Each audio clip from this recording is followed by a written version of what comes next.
guys, it's Angelique, the Steel, and welcome to my channel. Today I'm going to be talking about daily habits that changed my life for the better. Now, for those of you new around here, I graduated college in May 2019, 3 days after. Took a trip to Southeast Asia that ended up in me moving to Asia and pursuing this digital nomadic lifestyle. And so my habits completely had to 180 from being a college student to being a full-time entrepreneur. I had to have a major habit shift. In college, I was partying every weekend, I was doing all these things. I had side hustles along the way, but I never had set in stone habits. I would build little habits here and there, but I never sustained them long enough where I could say they were habits. They were things that I liked to do and knew made me feel better, but they weren't things that I implemented into my life. Over the past couple months that I've been in Asia, which is about 6 months, I've implemented these things into my life, and really, I've started to notice a shift in my productivity levels, my happiness levels, my stress levels, anxiety levels, literally everything. And so these 8 habits that I'm going to talk about are just habits that I know have helped me and hopefully in some way can help you if you're interested in building new habits or want to start building new habits. So they say it takes 21 days to build a habit,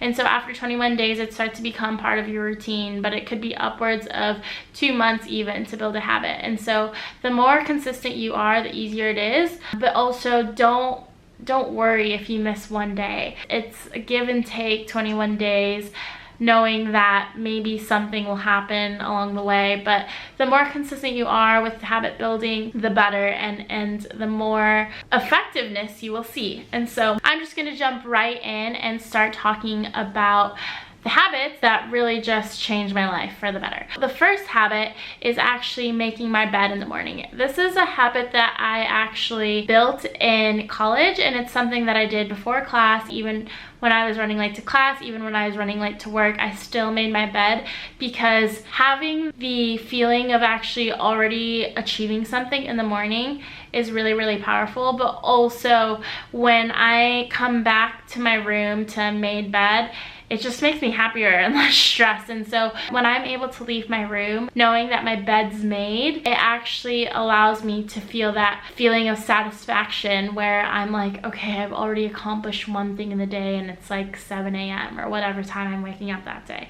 And so making my bed for me allowed me to do that. And so studies even show that people who make their bed are typically happier, less stress, and more productive. And so it's a really good habit to build. And even though it sounds tedious and feels tedious if you don't make your bed, it actually feels really good when it's done. And coming back to a made bed before you go to bed is the best thing ever. I notice even when I nap sometimes and then I forget to make my bed after my nap and then go to bed and my bed is like all over the place, that I'm like, oh fuck, I have to like make my bed before I go to bed. And it makes no sense. It's something that I've never done in the past. Like in high school, I never made my bed, but now it really has improved my productivity levels like no other. The second habit that completely changed my life is meditation.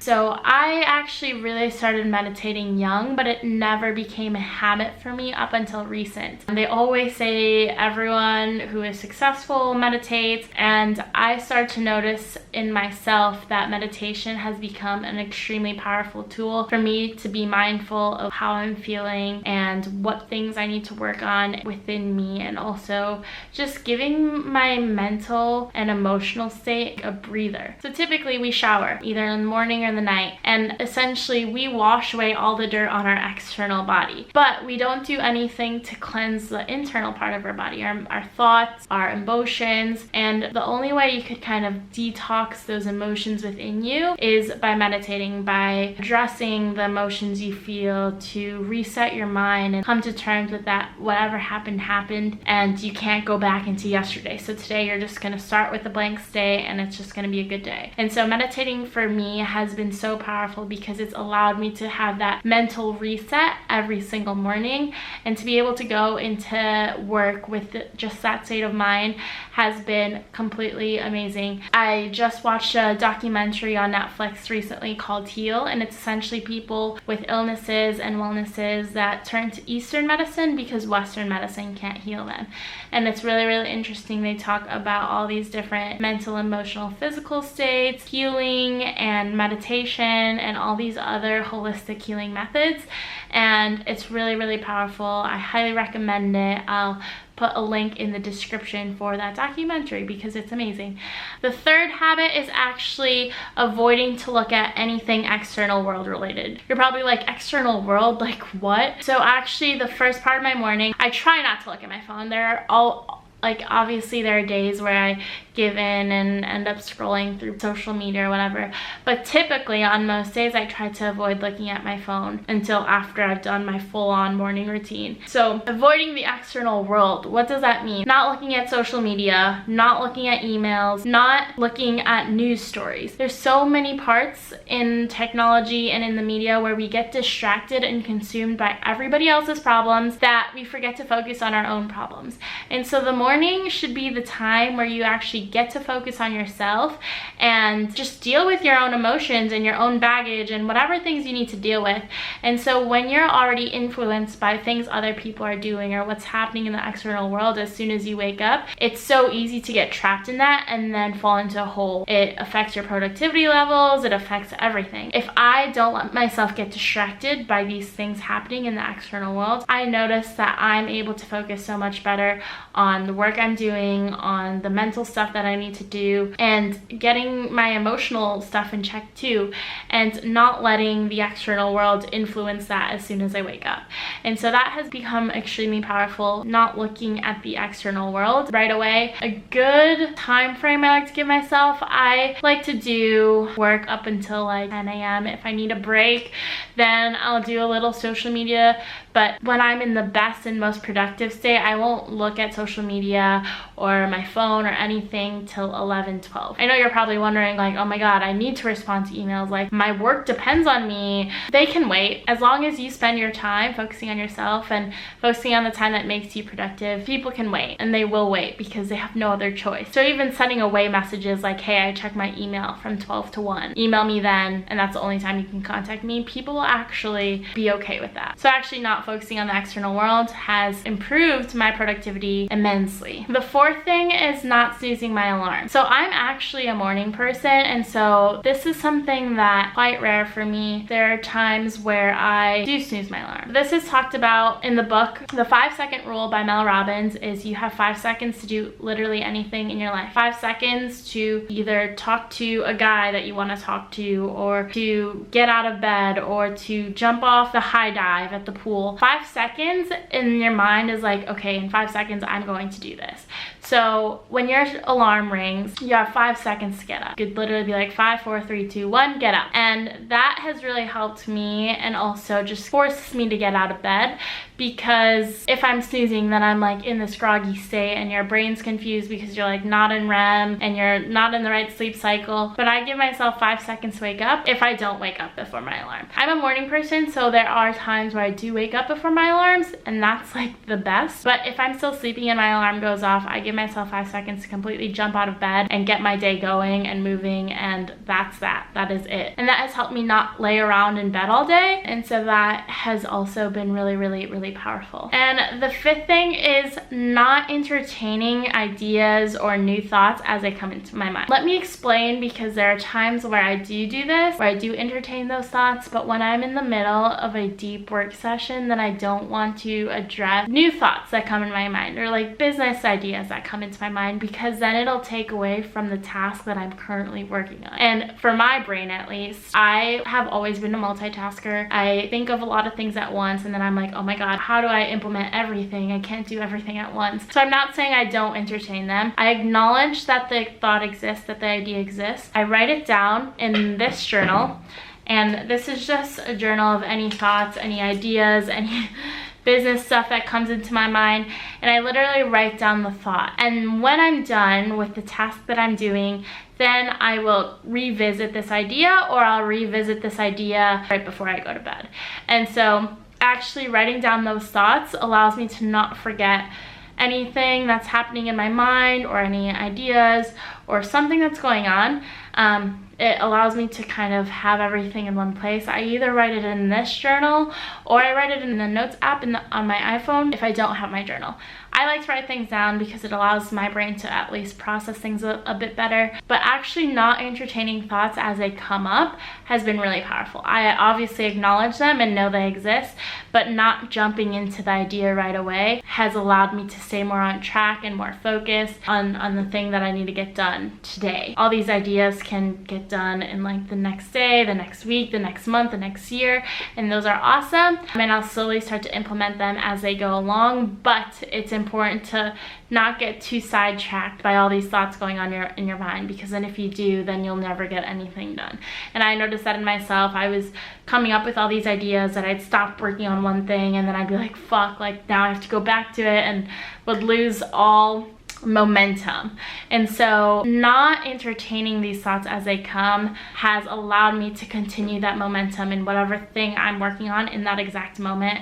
And it's been so productive and so amazing. The sixth thing is fasting. You could call it intermittent fasting or just not eating breakfast. I don't say I have like a strict fasting timeline, but I typically don't eat breakfast, and I won't eat my first meal until noon or 1. And that's just for me to actually maintain focus on whatever thing I'm working on. In college, I would just eat to eat. I wouldn't eat because I was hungry. I would eat because it was breakfast time, it was lunchtime, it was dinner time. And there's a stigma around having to eat around those times. But if you're not hungry, you don't have to eat. And so fasting for me has allowed me to maintain super focus and concentration during the day, at least in my mornings, which is my most productive hours of my day. I've seen so many benefits in myself when it comes to fasting. Now, I'm not strict with it, so if I am hungry at 10 a.m. then I'll eat. But typically, I'm so focused in on my work that I won't eat until like I essentially need a mental break from work. But I've seen so many benefits that has also came with fasting. It's helped with my bloating, my stomach issues, my gut issues. Back in college, I had all these inflammation issues because my body was so inflamed because I was like consistently eating. I gained a lot of weight. My blood pressure was through the roof. When I came to Asia, I started getting these skin blisters because they started physically manifesting themselves onto the external part of my body. And as soon as I started fasting, I started to notice that I wasn't getting migraines, I wasn't sweating so much, my stomach wasn't so bloated all the time. So actually fasting for me helped reduce inflammation immensely. And so that's why I do it. I don't starve myself. I just eat when I get hungry. I've seen weight loss and doing it as well. But most importantly, it's allowed me to focus in on my work in the morning. I notice that when I eat, typically after I eat, I'm a little groggy and don't want to do work. It's like food coma, right? If I'm eating a huge breakfast and then try working, then I'm like, oh my God, I'm tired. So when I wake up with all this energy and excitement to be productive and concentrated and all these things, it's easy for me to jump into that state if I don't have to think about breakfast. Typically fasting for me, I've seen immense benefits for my health and for my productivity and my work levels. It's been amazing. The seventh thing is gratitude. This is something that you could either practice throughout the day, you could have a certain time to practice gratitude, but essentially it's just being grateful and sitting in that emotion, no matter what your day looks like, or if it's good, if it's bad, if you're angry at someone, if you're happy in love. Essentially sitting in that emotion of gratitude allows you to be present in the moment, but also for me, I've seen a decrease, like a significant decrease in my reactive levels. I know in the past I was really reactive. The smallest, most minuscule little things that would go wrong in my day, or if someone would like bother me for like 4 seconds, I would go ballistic and I would be insane, and like it would bother me for the rest of the day and I'd take it with me. And being grateful allows me to be less reactive to those situations, but also being aware that like, okay, that's really annoying, but I'm not gonna let it bother me. I'm gonna be grateful that this is happening because it could be much worse than this. And so noticing even in your worst times, in your hardest days, in your shittiest situations, there is still something to be grateful for. Even when you feel like everything is is going wrong, sitting in that emotion of gratitude allows you to not let this negative thing that is happening affect you. And if you're able to look at the good instead of the bad, then you start to see more good and more positivity and more love and more gratitude than you do see hate. And that is really, really amazing. I started to notice the more I practiced gratitude, the more aware I became of my emotions, the less reactive I started to feel, and the more understanding I start to feel about the things going around me, the situations people were in. I start to understand, like, if this person was being really evil and like shitty to me, they probably have their own shit going on, and that's fine. Like, we're only human. And instead of playing victim to anything that goes wrong, it's so easy to play victim, like, oh, I had the worst morning, and then there was so much traffic, and there was all these bad things. Once you start focusing on the bad things, more bad things appear. But the more good things you start to focus on, and the more positivity you start to focus on, the more you start to notice that positive things are happening and positive things are all around you, and you could be grateful for so many things. Practicing gratitude has been amazing. It's allowed me to feel more present in the moment, and allows me to just be grateful and sit in that emotion because it feels good and it makes me feel happy, and it's been amazing. So the 8th and final thing is planning out my days and the goals that I have for my next day the night prior. I actually write down all my goals in this focus journal. This is a new one, so I'm really excited to use this. It's a 2021, but I've had one every single year for as long as I could remember. Obviously not when I was a kid, but like since high school I've had planners, and I use them because if I don't, then I'm like super disorganized and I can't do anything and I can't get anything done. And so actually planning my day out the night before allows me to wake up in this refreshed state where I don't have to think about what I have to do, and I'm able to jump right into the first task that I need to get completed. Spending 5 to 10 minutes the night before just writing out different goals.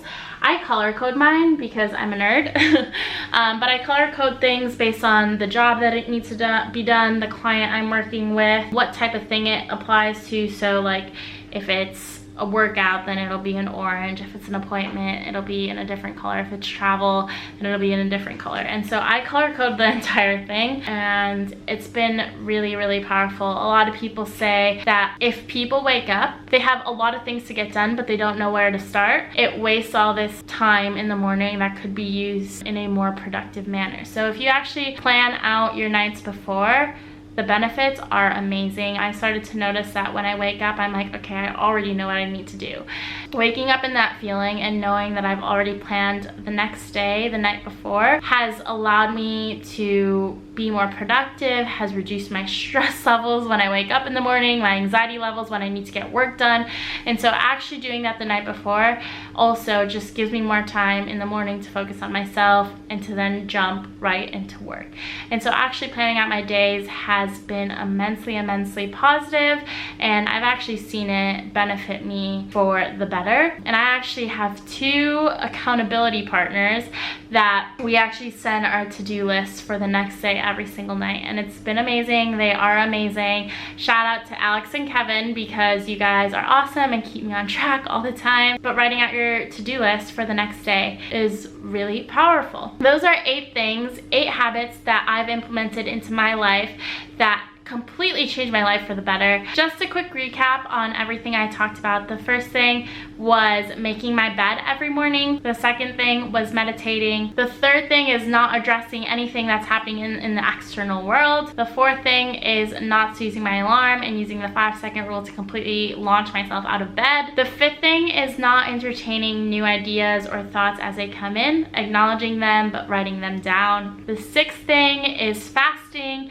and not eating breakfast, so then I could use that time to actually be more productive. And also it's helped me in my health improve a ton. The seventh thing is practicing gratitude and being in that state of feeling that emotion of gratitude. It's been so powerful and has really changed my life. And the 8th thing is actually writing down my to-do list for the next day, the night before.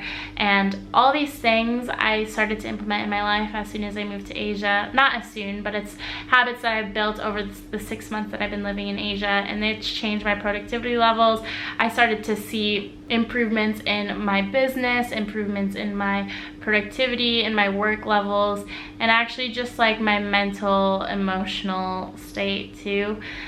So a decrease in stress and anxiety, but also an increase in productivity and concentration. And living this lifestyle, that's really what you need. It's so easy to get distracted because obviously I'm in a cool country and there's so many cool things to do, but it's really important to stay focused and on track. And so all these habits that I've implemented into my daily life and my daily practice has really improved my life for the better and changed my life for the better. And if you want to implement new habits or are looking to increase productivity or concentration for your work, then I hope one of these things resonates with you and you try it out. If you do try something out and it works, let me know. If you have any other hacks or habits that you've built that also change your life for the better, please comment below. And yeah, thanks for watching, and I hope you liked this video. If you did, give it a thumbs up and subscribe, and I'll see you guys in the next video.